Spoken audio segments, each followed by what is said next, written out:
Hello everyone, I'm Jason Roten with Primitive Life Training. Yesterday I posted on YouTube how to make some of the uses of yucca stalks. I showed everybody how to get the spindles and fireboards out of the stalks and everything. And I posted a picture on the Facebook group of a picture for a snare, which is just another thing that you can do with yucca stalk. So basically what I wanted to do with this video is go through the process of making one. You just need one yucca stalk, small ones preferably. Well, it just basically depends on what size animal you're trying to trap or whatever. And you take that stalk and you section it into 3 sections. Now, the first section, I call it the base. You have 2 cuts on it. You're going to cut a wedge at the top like this. And 90 degrees to that wedge, you're going to cut out a spot like this. Now, how I got that was I put everything together and find out where everything needs to be notched at, and I mark it, and then I just cut my pieces out.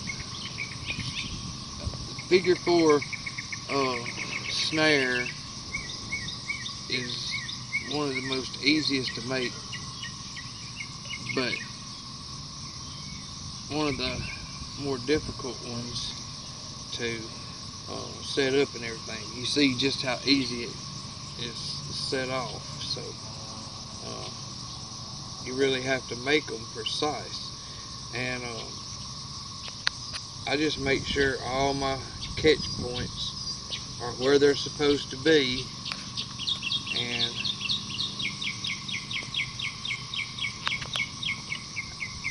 do this 100,000 times, but when you try to make a video for it, it never works right.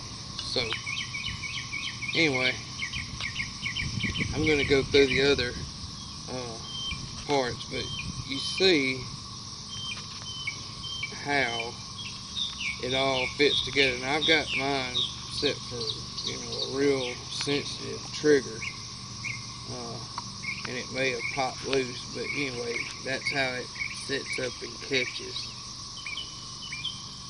And you see how, that really wouldn't hold a whole lot of weight. I've got to trim it up here, which I can do when I'm showing you, but you just mark those catches like that, right where they want to be. You hold everything together like you want it to go, and while you're holding it there, you either have somebody mark it or you do it piece by piece, and you just kind of hold everything together and mark it, and then cut it where it's supposed to be. Now, this was the base piece. Let me show you the pivot piece. You have a wedge cut in it where it's going to meet that base and pivot. Then you have your cut, which I like to do on about a 45-degree angle, and that's going to catch your trigger back here in the back and pull this way against this catch here. So you get that spot and you just cut a wedge in.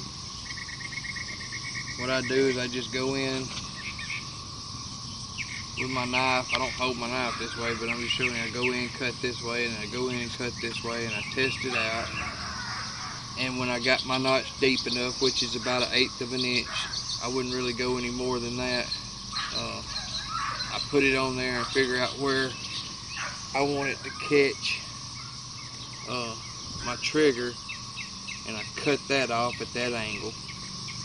And then I put everything back together again, and I work on my catches for this. I put everything back together like I want it to be.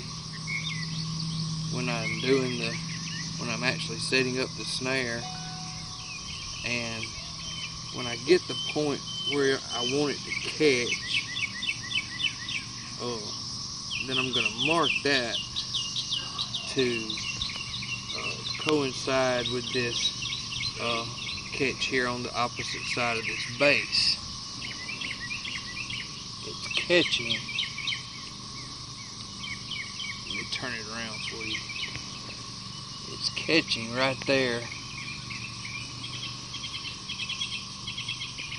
and right there, and that's where you control your hair trigger. The deeper you cut that in, the more it's going to grab and the more pressure it's going to take to release the trigger.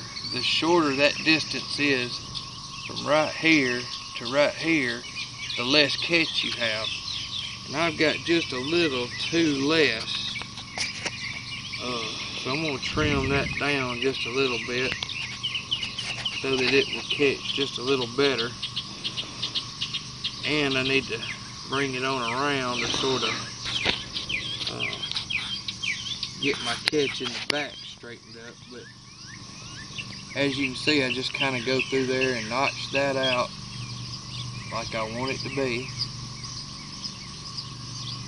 Once I have it just like I want it, I can go ahead and do the back side of it.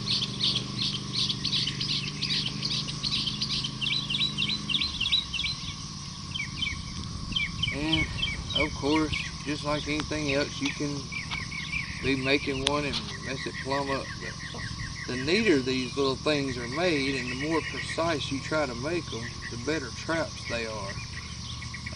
Of course, you can just crudely make one in just a few seconds, and yeah, it'll hold a rock or something up and everything, but will your trap be effective? Now, when you're ready to put it all together, you have your weight, which, like I said, is going to go right here, pulling down on that, which is going to pull down on that catch, which is going to catch that, and you just get everything just like it's going to be and tight and everything. And when you have that weight on top of there, I mean, it's going to hold. Now you got to worry about your balance like this. So you got to balance everything out, and you just sort of let it go. And you have your bait on the end of your hook or trigger already. And when that little mouse comes in there, or squirrel or whatever, and touches that, then it sets off.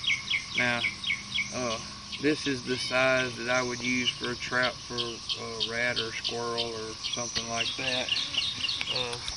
All the way up to something like this size with a bigger deadfall for a raccoon or possum, armadillo, something like that. So, and you can just, you know, these go easily with you, or can be made if there's plenty of that material, or it can be made at any time. But I like to make up 10 or 12 of these and set them out, and then, you know, carry them with me so I don't have to make them again and until they get wore out. But just another one of the many uses of yucca, and you can tie it all together with some cordage that you made from yucca. So I guess you could say I'm pro yucca. It's a nifty little plant, resourceful little plant. All kinds of things you can do with it.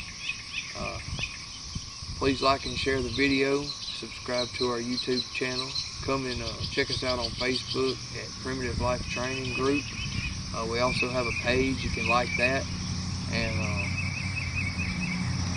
hey, if you need it, you know what to do with it now.